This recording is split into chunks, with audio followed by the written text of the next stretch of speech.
What's going on, Workforce? Brian here. Chris here. And today we actually have got a tweet from, and I'm going to butcher the name, Angerifer, talking about concerns with hacking, cheating, toleration from the devs, or the apparent, tolerance of bots and cheaters within games like Final Fantasy XIV or other MMOs. So we figured we would dive into it. But first, Chris, who's a good shout out for today's video? Lucky Archery. Lucky Archery's bringing this video today. Regularly hangs out on stream over with us on Twitch. And we give away the ability for us to shout out a video being from you. So thank you, Lucky. And let's see if I can actually use my phrase today. All right. So Chris has got a hidden phrase. Let's find out what it is. But first, let's go ahead and read the tweet. And then we'll go ahead and break it down and give you guys our thoughts. Do you want to take it over for the read? Yeah, so Work Team, I have a concern with cheating, hacking, modding in MMOs being tolerated, encouraged, or ignored by the developer and player communities. Am I alone in wanting the servers governed to separate reported proven cheaters into their own wasteland of pointless gaming? No, not alone at all. In fact, one of the cool things that Outriders does is that if you get flagged as cheating, you get kind of put into a cheaters pool, a little world in which that you can matchmake, but you'll matchmake with other cheaters. And cheating in and of itself within video games is such an interesting topic. Lots of really strong opinions on is it okay, is it not okay? I think it generally the other mindset I hear people having is like, why would people even cheat? Like it's a game, and then other people are like, it's a game. Why wouldn't you cheat? So there's a wide range of spectrum on this one, guys. Let us know where you fall in the comments, and don't forget to hit that like button, subscribe button, and you can also tickle dislike if it's up to you. Chris, where do you stand on this? Because this is a interesting piece. So I think it has to do with whether or not you're impacting anybody else's life, on whether or not cheating should be allowed. So if you want to cheat in a single player game, knock yourself out. I find speedrunners fascinating. They're breaking the crap out of games trying to get their clears faster. Mm-hmm. I think that when you go into an MMO, however, which is where this is being targeted, you're ruining someone else's play experience. You're cheapening it. You're damaging someone else's experience anytime you cut the line. And so I think when we talk about specifically botting being the obvious one, modding gets a little odd, but botting specifically, hacking, stealing someone's items, stealing their account, having the game play itself while you're away, those things absolutely cheapen someone else's experience in that they give you something for doing nothing. Mm-hmm. And that hurts other people in a game that's about community and about kind of this progress, especially when those games track things like world firsts, or you're selling things on the market board or whatever. That can be very frustrating. I think at that point, the poster here assumes that it's that black and white. We don't like them, so we won't have them. And then that's it. And that's the end of it. And a game just won't have them. That's not actually how the reality hits the road. A company that runs a game has a business to run, to stay in business, to continue developing for us. And they have a limited number of resources and a certain amount of time, a certain amount of money, and stopping botters costs that. So the question instead shifts to, what amount of a game's resources do you think are worth giving up to stop botting? And I think that's where you have to start saying, how high up the priority list does it fall for you that somebody actually at Square Enix takes time to go into Final Fantasy XIV or whatever company to stop botting? There's a couple pieces to it. Is that botting does happen. We've talked about it before. People who bot have reached out to us and provided more context to the system and why they use it. We're not sitting here going to put anybody out in the public space, but we want to respect private conversations. But from a context perspective, I always do appreciate the insight that we're given. But it's not necessarily about that. I think there's also kind of the invisible side of the punishers. Like if you go on, speaking of 14, to their site, like every month or every couple of weeks or whatever, they have a report out of how many accounts got banned due to cheating or just being an insufferable pain in the butt. At the end of the day, they do take action. They do find these accounts. But the question is that you don't want to throw the baby out with the bathwater. Somebody could be doing something, some kind of exploit, and you might be benefiting from that in one way or the other. I'm not sitting here going to tell you and try to say that it's fine that people cheat in these games. It's not. I just want to say that the one side of the coin is that we're not often seeing the people get banned. We just get spammed by a new person every day trying to sell a skill or trying to do whatever, or breaking the markets and not letting certain things thrive. I think the bigger thing ends up being is that, yes, you have a task force, but I think what you have to do is you look at the systems in place and update those so that it becomes where either better easy detection, or at the end of the day, like when it comes to market dominance because people are botting and cheating, that you can end up coming into it and say, how can we make a better marketing system that ends up helping, players get more involved, et cetera. And one of those ways would be just stop listing everything at the dadgum vendor sell value. Like, just like if you did that, you'd see some of the markets adjust like immediately overnight, because there's a lot of people out there who don't even know. They'll just go list whatever for whatever the price it wants to be, and because it's just the game doesn't inform you of that. And that's one example, but it is happening. The other thing about it, when we talk about there's also the fact that 14 is this global game and it's really housed in development in Japan.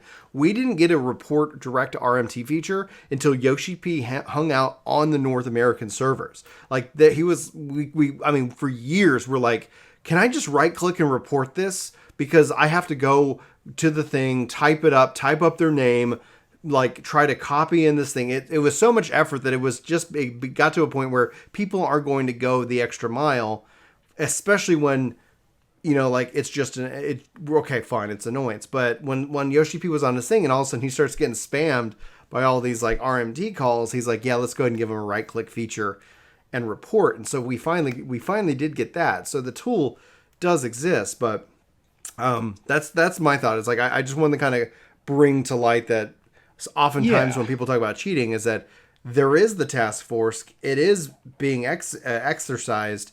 You can use the report feature, and you should. Two concerns with the task force. Yeah.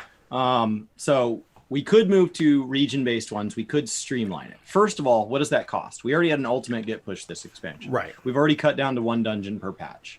Do we drop to 1 dungeon every other patch so they can focus on RMT? Like, what do we want them to dedicate as far as resources here? Mm-hmm. Does our UI team not create new UI stuff because they're busy helping that team out? So we never get the new UI skins, or we never get this new thing where, like, when you go in to do melding, it melds instantly. Mm-hmm. What quality of life thing do we give up for this in trade? And is it that black and white where it's this for this, or is it we're going to dedicate resources to this and we don't know what that's going to do to our workflow? We think we can manage, but if we can't, we can't. And then is RMT where it stops? The moment you start saying, okay, now you can do that for RMT, are there other things that we want banned in that category as well? Where does it expand? Where does it go to? Right? The original tweet here was cheating, hacking, modding. Mm-hmm. That is a very broad thing. That is every version of ACT. That is every reshader. That is anybody who comes up with an add-on to help with RP. That is anybody that breaks terms of service, which means that if Brian comes over to my house and we want to click on a housing placard together and I log in, and when I go up to get the pizza, he sits down at my computer and clicks the placard for me. That is a breach of terms of service. That is cheating. That is bannable. We got to get that out of here. That counts. And so, like, how strictly are we trying to chase this? Is it just RMT, or do we want to really open this thing up? I think it needs to be tools. I think it needs to be tools because you gotta be careful. I think right. Is, and you need to have a council. Underestimate how different other players are playing. Yeah. I click on a sign every Monday on stream for anywhere from 5.5 to 7.5 hours continuously. You guys watch me do it. I have keybinds.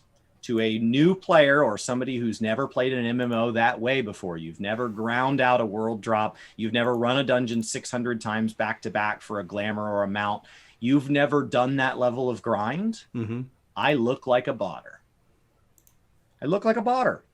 And so that person reports me and then logs out and comes back for an hour and they go, well, that guy's still there. Well, first of all, they could have looked into me and said, nope, not a botter. Second of all, if they do you know how hard the appeal process is and how permanent strikes are against you from Square Enix? We talked about it. Thank God I can't be reported that easily. We talked about it. That when I say there has to be some kind of appeal and some kind of there has to be some kind of additional process that's very human.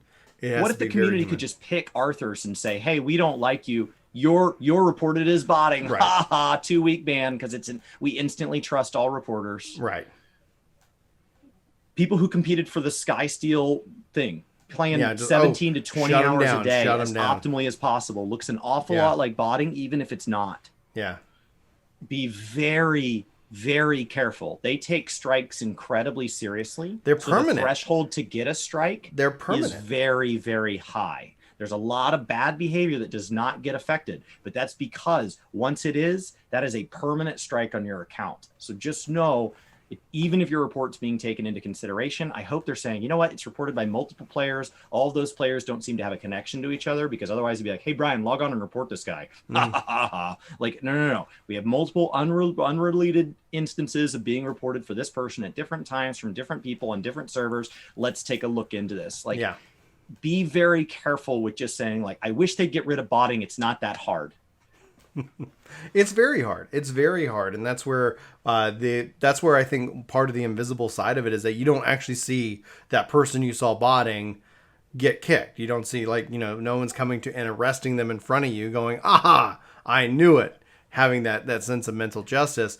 I think I do disagree though, because I do feel like there needs to be more user supported tools, just like with RMT, but there has to be some, like, massively overhauls to both the policies, how they're executed, how you can appeal. Because you're right, like, in an age of social media, in an age of, let's say, worked a game went like evil Superman, right? Like, that's a whole thing of within the DC universe, Batman carries kryptonite, because what if Superman goes evil? It's like, and then all of a sudden it's like, guys, we got to get this guy. And we've seen that happen in social media all the time. We see it happen all the time. So this isn't a far-fetched thing. And so if all of a sudden more tools were available, you got to have some kind of appeals process. You got to also then have some kind of thing that it's like, if I'm arbitrarily report, like, doing and abusing these tools, that, like, there's risk, and and that's a lot of work. That's a lot of work. Do we go down to one dungeon every third patch?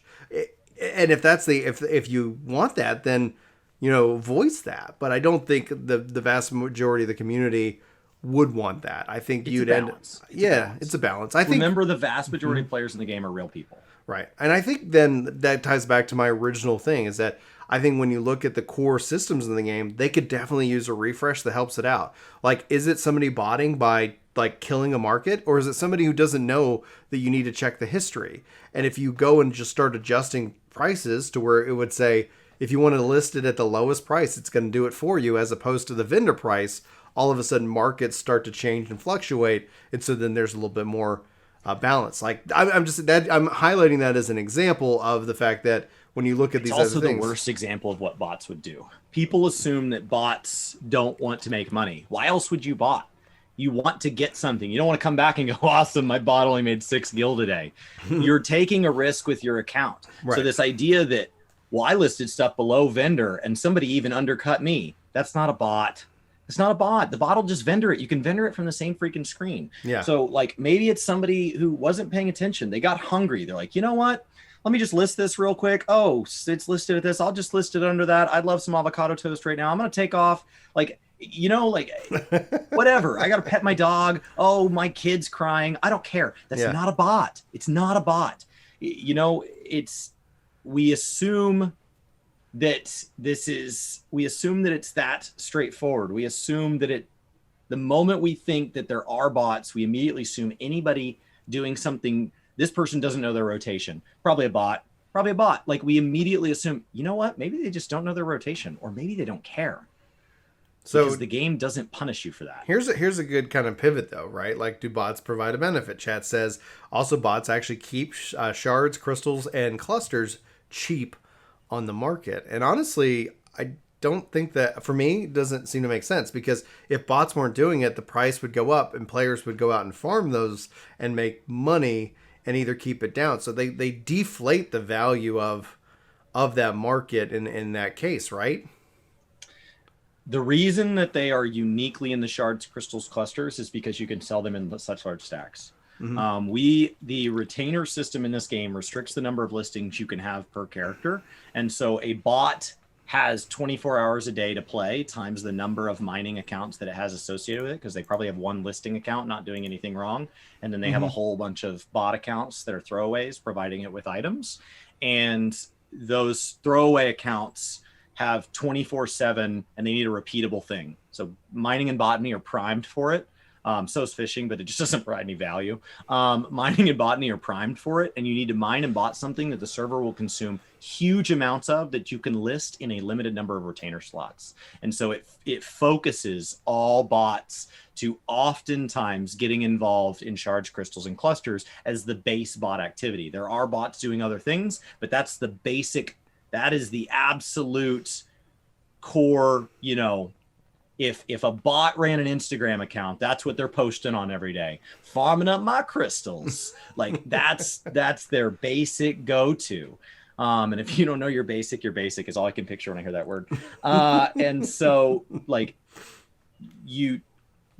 you would need to change the system at a core level, because otherwise we would very quickly be short on charged crystals and clusters. So it's not a reason to say like, well, I don't want bots out of the game because then those would be too expensive. But it is an awareness that if we could suddenly with a magic light switch all agree on what the definition of what we want out of the game is, snap our fingers and it was just gone and would never come back, there would need to be an adjustment to the way we get charged crystals and clusters that has never been addressed in the patch notes because the bots fill the void. Mm-hmm. They do. They fill the void because crafting is really expensive if you have to start going and getting your charged crystals and clusters. I buy them 5,000 at a time or more. I don't want to farm 5,000 of anything. Really? You don't want to go out there and just farm up some crystals? So, yeah, I think that would be, I don't know. I think that this comment is, you feel alone because you see something and you don't see anything being done about it. Mm. But A, there is stuff being done about it. You just don't see it. And B, other players don't talk about it because they've right-clicked and tried to move on with their lives. Mm-hmm. So you're not alone. But the community this community in general tries not to dwell on things that they can't do anything about. They do their piece and they move on. And that's what keeps us typically more positive than most communities. Absolutely. Is we don't focus on what we can't control. When communities start to focus on like, you know, not the number of dungeons we do get, but the number of dungeons we don't get, those communities can turn real negative real fast. And so I'd be very careful with like saying, okay, well, then we need to all be better about making sure that every time we have a complaint, we all let everybody know our complaint so that they don't feel alone. I do not want to be in a community where everybody goes, hi, I'm Chris, and here's the 10 things I hate about this game. That can be part of the conversation. It is a part of who we are, but like, let's not list that as at the top of our bio. Okay. So I'm going to take a guess at the hidden word or the hidden phrase, if you're ready. Yep. Was it avocado toast? It was. Yes. I'd love some avocado toast right now. I tried, man. I tried to set myself up for it multiple times. Oh, that's good. I'm glad I got that one. That was fun. You guys must be hungry watching stream. Every other one of these is about food. Just want to say welcome to Blaze, Lazy Brent, Johnny 5. Thanks for hitting that subscribe button over on YouTube. You can always subscribe to YouTube for free. Just hit that subscribe button, hit that like button, or if you want, tickle that dislike button. It's really up to you how you live your YouTube life. Chris, you got any final thoughts before we wrap up? Somebody called us a shill for plugging the trial. I think they're messing with us, but click on that trial link if you haven't tried this game before down below, that free trial link, because it doesn't benefit us at all, and we'd love you to click it because we actually want you to click it. So I don't know if that's what you wanted, but yeah, we have a free trial link down in our description. It literally doesn't help us in a single way. It helps us because we know anybody that needs the link. We put it there for convenience. Yeah. We love the game and want the community to grow, so that helps us out. Final Fantasy XIV coming to Xbox would be huge. We would really enjoy that. So anyway, guys, thanks for being here. For Work to Game, my name is Brian. My name's Chris. Thanks for watching. Hopefully you have a fantastic day, and we hope to see you in our next one. But until then, take care.